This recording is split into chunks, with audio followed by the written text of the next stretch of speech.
2024 সালে সবথেকে powerful processor হলো স্ন্যাপড্রাগনের 8 Elite 4 প্রসেসরটা। এই প্রসেসরে মোট দুটো মোবাইল বাংলাদেশের বাজারে পাওয়া যায়, একটা হচ্ছে রিয়েলমি এবং আরেকটা হচ্ছে আইকিউ।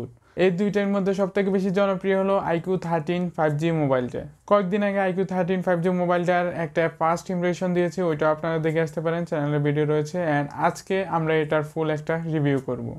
তার কারণ হচ্ছে আইকিউ 13 হচ্ছে একটা ফ্ল্যাগশিপ কিলার অ্যান্ড তার সাথে সাথে হচ্ছে বেস্ট একটা গেমিং ফোন।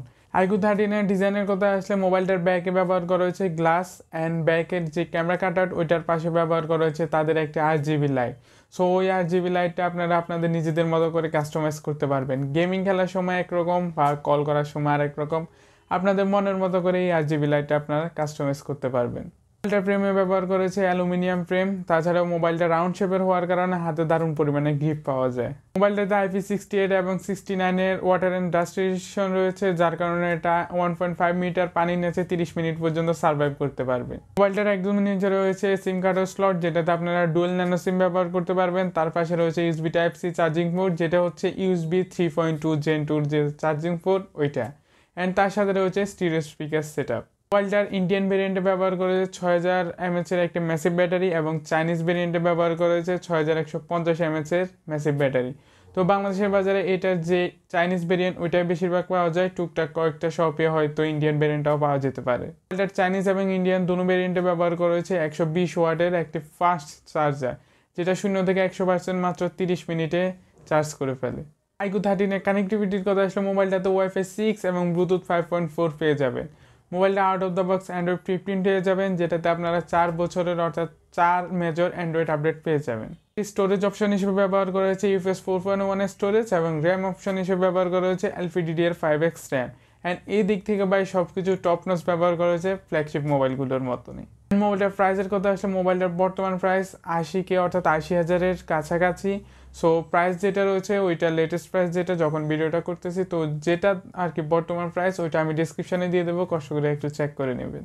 আইকিউ 13-এর ডিসপ্লের কথা আসলে ভাই এক কথা আপনার কাছে দারুণ লাগবে। মোবাইলটাতে ব্যবহার করা যায় 6.82 ইঞ্চির LTPO 144 হার্জের একটি অ্যামোলেড ডিসপ্লে, যেটিতে ব্যবহার করা যায় 4500 নিটসের পিক ব্রাইটনেস, যার কারণে বাই ডে লাইটে কোনো অসুবিধা ছাড়াই আপনারা মোবাইলটা ব্যবহার করতে পারবেন। ডিসপ্লে চিন অ্যান্ড বেজেলগুলো দেখলে ভাই একটা ফ্ল্যাগশিপ মোবাইলের মতনই ভাই দারুণ পরিমাণে ন্যারো রেখেছে, যার কারণে ভাই ডিসপ্লেটা অস্থির লাগতেছে। আর যারা কন্টেন্ট ওয়াচিং করেন তাদের জন্য তো ভাই আরও দারুণ। মোবাইলটাতে কন্টেন্ট ওয়াচিং করেন তাদের জন্য থাকতেছে SDA10+ সাপোর্ট। ব্যবহার করা হয়েছে আন্ডার ডিসপ্লে ফিঙ্গারপ্রিন্ট স্ক্যানার, যেটা আল্ট্রাসনিক ছিল, যার কারণে ভাই দারুণ পরিমাণে ফাস্ট ছিল, কোনো ডিলে এবং লেটেন্সি ছিল না ফিঙ্গারপ্রিন্ট স্ক্যানারে। বাংলাদেশের মার্কেট না পুরো ওয়ার্ল্ডে আইকিউ জনপ্রিয় তাদের পারফরমেন্সের জন্য।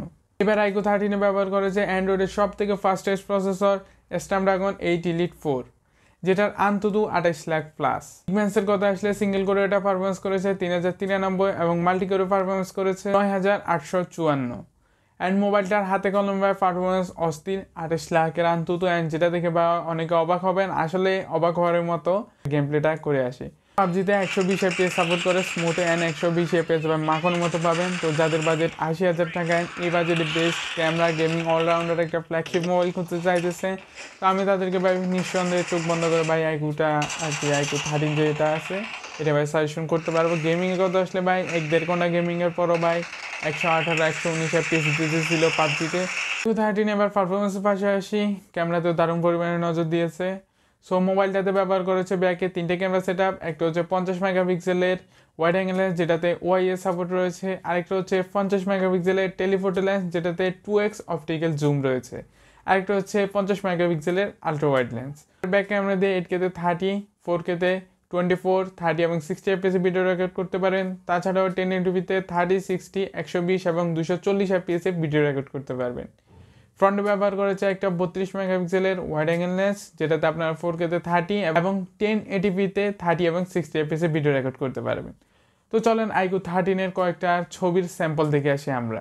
যে ছবিটা দেখতে পাচ্ছেন এটা হচ্ছে মেইন ক্যামেরা দিয়ে তোলা ছবি। অ্যান্ড ছবিগুলো যদি দেখেন তাহলে বুঝবেন যে ভাই ছবিগুলো ওয়ার্ম টোন করতেছে আর কি, মোবাইলটা যে ছবিগুলো ক্যাপচার করতেছে ওইগুলো সবগুলো ওয়ার্ম টোনে ক্যাপচার করতেছে।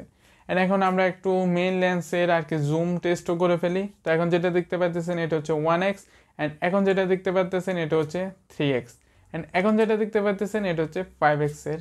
অ্যান্ড এখন যেটা দেখতে পাচ্ছেন এটা 30x এর। ভাই আমিও বলবো 30x পর্যন্ত যে ছবিগুলো আছে ওইগুলো ভাই দারুণ পরিমাণে ইউজেবল, অ্যান্ড এগুলো শার্পনেস বলেন ডিটেল বলেন ঠিকঠাকই রয়েছে। অ্যান্ড মেইন ক্যামেরা যে 1xটা ওইটা ভাই আসলে অস্থির, কালার কন্ট্রাস্ট অ্যান্ড হাইলাইট দারুণ পরিমাণে ম্যানেজ করতেছে। ছিল কয়েকটা ফটো স্যাম্পল iQOO 13 মোবাইলটার। আজকের ভিডিও এই পর্যন্ত। ভিডিওটা কিরকম লেগেছে কমেন্ট করতে পারেন। নতুন ভিডিও খুব তাড়াতাড়ি হাজির হবো, ততদিন পর্যন্ত সব ভালো থাকবেন। Bye bye.